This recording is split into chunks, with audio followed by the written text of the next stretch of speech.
आप सभी का स्वागत है रविजॉन फार्मिंग लीडर में। मैं रवि त्यागी, आपका होस्ट एंड दोस्त। मेरे सभी बुजुर्ग और किसान साथियों को मेरा राम राम। तो किसान साथियों, आज जो हमारा मछली पालन का क्षेत्र है, ये एक फार्मिंग नहीं रहा, एक इंडस्ट्रीज बन गया है। हमारी सरकार भी इसमें बहुत अच्छा अनुदान दे रही है और बहुत ही आपके साथ खड़े होकर काम कराना चाह रही है। तो इसी के बारे में जानते हैं आज सिंह साहब से कि क्या कुछ हमारे किसान भाइयों के लिए इसमें फ्यूचर ब्राइट है। तो चलिए देखते हैं।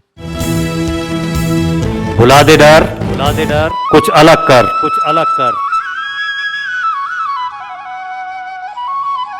किसान साथियों, हमारे चैनल को सब्सक्राइब करें और घंटी के बटन को जरूर दबाएं।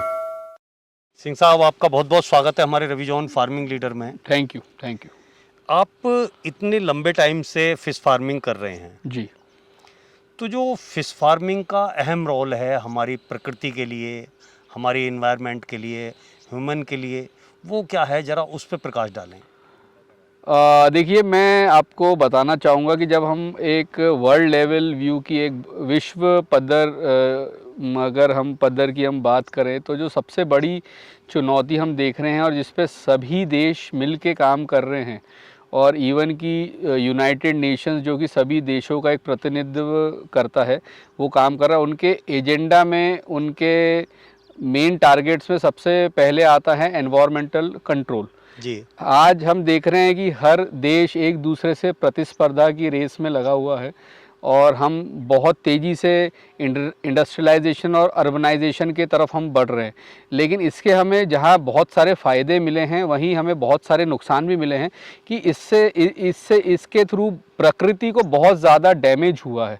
और जो भी हमारे यहाँ पे अब हम देख रहे हैं, ग्लोबल वार्मिंग हो, चाहे हमने देखा कि अभी बहुत सारे देशों में गर्मी जल्दी आने के कारण जो बाढ़ की स्थिति पैदा हुई, पुल टूट गए, कई जगहों पे हम देख रहे हैं कि फॉरेस्ट फायर्स हो रही हैं। इस प्रकार की हमें बहुत सारी समस्याओं का सामना करना पड़ रहा है। तो मैं इसमें सर आपको त्यागी जी एक ये बताना चाहूँगा कि फ़िश फार्मिंग एक ऐसा सेक्टर है, एक ऐसा इन सारे जो हमारे सामने जो चैलेंजेस हैं, जो चुनौतियाँ, उनका जवाब फ़िश फार्मिंग सेक्टर के अंदर हमें बहुत बढ़िया तरीके से मिल सकता है। फ़िश फार्मिंग, फ़िश इंडस्ट्री एक ऐसा सेक्टर है जहाँ पर हम बहुत बढ़िया तरीके से रोज़गार पैदा कर सकते हैं, बहुत बढ़िया तरीके से अपने जो इनकम के सोर्सेज हैं उनको पैदा कर सकते हैं, अपने इनकम के लेवल को बढ़ा सकते हैं और साथ ही साथ प्रकृति को बिना डैमेज किए। ये इसकी सबसे बड़ी देन है कि 1% का भी फिशिंग इंडस्ट्री से हमारी प्रकृति को किसी भी प्रकार का कोई नुकसान नहीं होता। हम पॉल्यूशन नहीं फैलाते, बल्कि इसके पॉजिटिव कॉन्ट्रीब्यूशंस हैं कि जब हम तालाब बनाते, जैसे कि आप मेरे पीछे भी देख रहे हैं हमारे तालाब बने हुए हैं, जब आप तालाब बनाते हैं तो ये ओवरऑल जो वाटर सरफेस वाटर लेवल है, चार्जिंग का काम करता है। जो आस पड़ोस के हमारे वाटर ट्यूबवेल्स होते हैं, जो हमारे कुएं होते हैं, उनके वाटर के लेवल को ये इम्प्रूव करता है।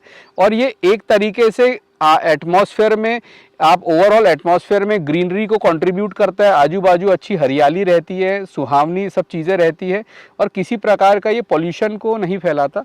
तो मैं समझता हूँ कि इस नज़रिए से भी हम देखें तो फ़िश फार्मिंग एक ऐसा, फ़िश इंडस्ट्री, एक्वाकल्चर इंडस्ट्री एक ऐसा एक सेक्टर है जहाँ पे अगर गवर्नमेंट और आम जो जनता है, अगर वो इसके सारे तत्वों को अगर अच्छे से समझ के और इसको अगर करे, तो बहुत अच्छे बढ़िया तरीके से हम अपने पर्सनल इनकम सोर्सेस को भी जनरेट कर सकते हैं और साथ ही साथ हम अपने प्रकृति को कुछ देन में वापस रिटर्न कर सकते हैं। प्रकृति ने हमें कुछ इतना कुछ दिया है तो हम 1-2% हम उसे भी रिटर्न कर सकते हैं। अभी क्या है कि ये कोरोना काल आया, पेंडेमिक में बहुत दिक्कत में रहे सब लोग। हाँ जी।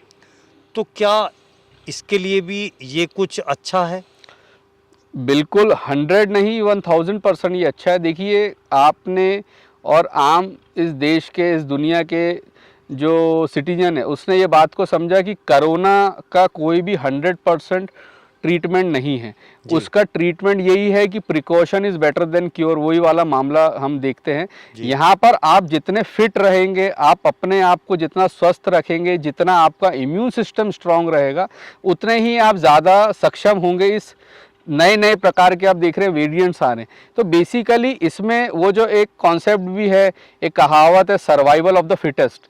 तो बस हमें फिट ही रहना है, बाकी ये जो इंजेक्शंस हैं, ये सब हैं, ये एक हमारी मतलब ठीक है, इनकी अपनी अपनी जगह है, ये अपनी एक मन की थोड़ी तसल्ली वाली बात है। अदरवाइज़ बहुत सारे ये इंजेक्शन वगैरह लगाने की जगह आप अपने आप को अगर फिट रखने में कामयाब हो जाते हैं तो आप ये पेंडेमिक को भी इजीली हम हरा पाएंगे। और उसके अंदर अपने आप को फिट रखने में हमारा जो फूड इनटेक है उसका सबसे मेन योगदान रहता है, फूड इनटेक और एक्सरसाइज। अब जहां हम फूड इनटेक की बात करें तो फिश प्रोटीन जो है वो सबसे अच्छा प्रोटीन माना जाता है, सबसे रिच सोर्स ऑफ प्रोटीन माना जाता है और सबसे बढ़िया सोर्स है। तो हम देख रहे हैं जैसे जैसे अवेयरनेस भी बढ़ रही है तो लोग भी इसके प्रति ज़्यादा अट्रैक्ट हो रहे हैं, क्योंकि हम जितने भी प्रकार के नॉनवेज फूड फॉर्म्स की बात करें तो सबसे ज़्यादा रिच प्रोटीन फूड फिश का ही होता है। तो ये भी एक कारण है कि इस सेक्टर का आगे फ्यूचर में भी बहुत डिमांड अच्छा है, ब्राइट फ्यूचर है और इसकी डिमांड जो है कंटिन्यूसली बनी रहेगी। तो अगर जो भी मेरे यंग एंटरप्रेन्योर्स हैं, मेरे यंग भाई हैं जो इस फील्ड में आना चाहते हो, बिल्कुल आएँ और इस अवसर को हाथों हाथ अपनाएं। बाकी जो भी आपको मदद लगती है तो रूरल मरीन आपके साथ कंधे से कंधा मिलाकर आपके इस इनिशिएटिव में, आपके इस पहल में आपके साथ है। और मैं इसमें एक चीज़ और ये कंट्रीब्यूट करना चाहूँगा कि हम जहाँ देख रहे हैं कि हमारे जो समुद्र के अंदर से जो भी फ़िश कैचमेंट्स होते थे, जो वहाँ से हमारा प्रोडक्शन निकलता था, उसमें भी आप देखेंगे कि रेगुलरली उसमें बहुत ही डाउनवर्ड ट्रेंड चल रहा है, उसमें प्रोडक्शन में कमी आई है। उसका एक कारण ये भी है कि पॉल्यूशन लेवल थोड़ा सी में बढ़ रहा है और दूसरी जगह हम देखते हैं कि डिमांड इसमें कंटिन्यूसली इंक्रीज़ हो रही है। तो अब आर्टिफिशियल सोर्सेज इसीलिए बहुत कारगर साबित हो रहे हैं, जो हम ये आर्टिफिशियल तरीके से जो फ़िश का प्रोडक्शन कर रहे हैं।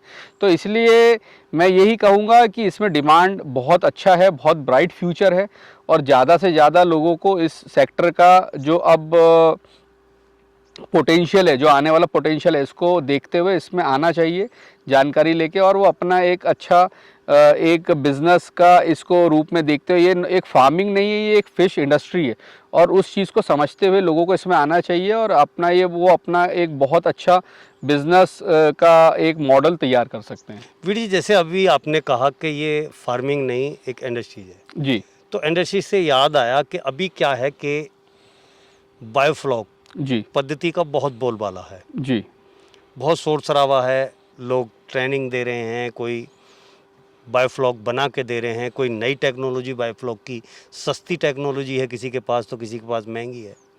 तो क्या हमारे इंडिया में बायोफ्लॉक कामयाब है या नेचुरल जो हमारे पौंड हैं वो ही कामयाब हैं? देखिए त्यागी जी, मैं इसमें ये कहना चाहूँगा कि कोई भी पद्धति ख़राब नहीं होती, सब पद्धतियाँ अच्छी हैं।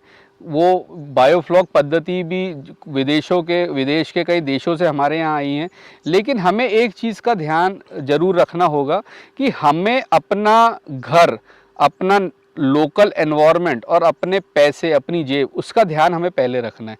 आप ये देखें कि आपकी जेब, आपका बजट कितना है, उसके हिसाब से ही आप स्टेप लें। और जहाँ तक इंडिया की बात है, ये बायोफ्लॉक टेक्नोलॉजी जनरली उन देशों से आई है जहाँ पे पानी की कमी होती है, लेकिन हमारे देश में फ़िलहाल एज सच कोई, जहाँ तक मैं मैक्सिमम स्टेट्स की बात करूँ तो एज सच पानी की कोई कमी नहीं है। इसलिए मैं अपने फिशिंग एंटरप्रेन्योर्स से यही कहना चाहूँगा कि आप ये महंगी पद्धतियों के चक्कर में ना पड़ें। पहले आप शुरुआत नेचुरल पॉन्ड्स, जो हमारा सालों से, सदियों से जो एक टेस्ट एंड प्रूव्ड तरीका है मछली पालन करने का, आप उसको अपनाएं, उसमें अपने आप को पहले निपुण करें, उसके सारे एंगल्स को समझें, सारे उसके पॉजिटिव्स नेगेटिव्स को समझें। उसके बाद अगर आपको लगता है कि हाँ, मैंने अब इस फील्ड में पूरा नॉलेज हासिल कर लिया है और अब मुझे पता है कि मैं इस पर्टिकुलर टेक्नोलॉजी को अपनाऊंगा, जैसे RAS भी एक टेक्नोलॉजी है, मैं उसको अपनाऊंगा तो मैं ज़्यादा कर सकता हूँ, तो फिर आप उन सब एक्सपेरिमेंट्स में जाएं। लेकिन शुरुआत में जब आप नए हैं तो आप थोड़ा सेफर साइड खेलें और आप अर्थन जो पॉन्ड्स हैं उसी टेक्नोलॉजी को एडॉप्ट करते हुए उसी के साथ जाए, तो आप बहुत अच्छे से अपने जो इसमें अर्निंग्स और रेवेन्यूज़ हैं उसको जनरेट कर सकते हैं। हाँ, अभी क्या है सिंह साहब के बायोफ्लॉक में छोटी मछली तैयार की जाती है। जी बिल्कुल बिल्कुल। और इंडिया तो सब कुछ बड़ा जी खाने के मूड में होता है। बिल्कुल बिल्कुल। अमरूद भी 1 किलो का चाहिए, बिल्कुल, आम भी आधा किलो का चाहिए, तो हम मछली छोटी क्यों खाएंगे? बिल्कुल, मैंने इसलिए मार्केट भी नहीं है उस मछली की हमारे यहाँ। बिल्कुल, मेरा वही कहने का मतलब है कि उन देशों में छोटी फिशेस को पसंद किया जाता है, इसलिए वो टेक्नोलॉजी वहाँ, और छोटी मछलियाँ भी उन्हें चाहिए प्लस उन्हें वाटर भी सेव करना है। तो दोनों बातों के कारण उन्होंने उस चीज़ को लाया। लेकिन यही चीज़ हमें भी समझनी होगी कि हमारे यहाँ पे क्या चीज़ है, हमारे यहाँ किस चीज़ की रिक्वायरमेंट है।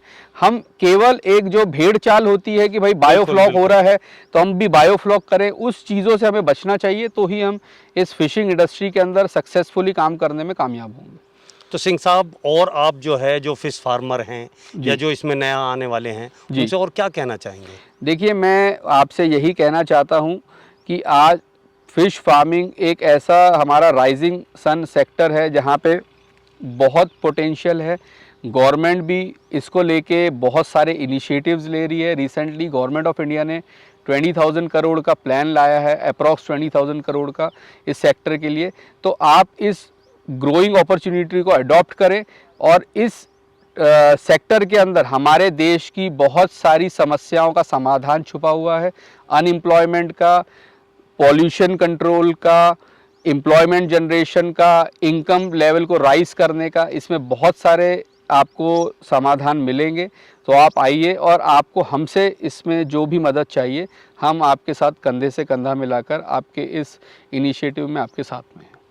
तो सर, आपने ये जानकारी दी, इस जानकारी के लिए आपका बहुत बहुत धन्यवाद। Thank you, thank you. साथियों, ये वीडियो आपने देखी, वीर जी से आपने जानकारी ली, और उनकी दी हुई जानकारी और मेरी की हुई कोशिश आपको अच्छी लगी हो तो वीडियो को लाइक करें, शेयर करें, चैनल को सब्सक्राइब करें और घंटी के बटन को ज़रूर दबाएं। ये वीडियो देखने के लिए आप सभी का बहुत बहुत धन्यवाद। मैं रवि त्यागी, रवि जॉन फार्मिंग लीडर।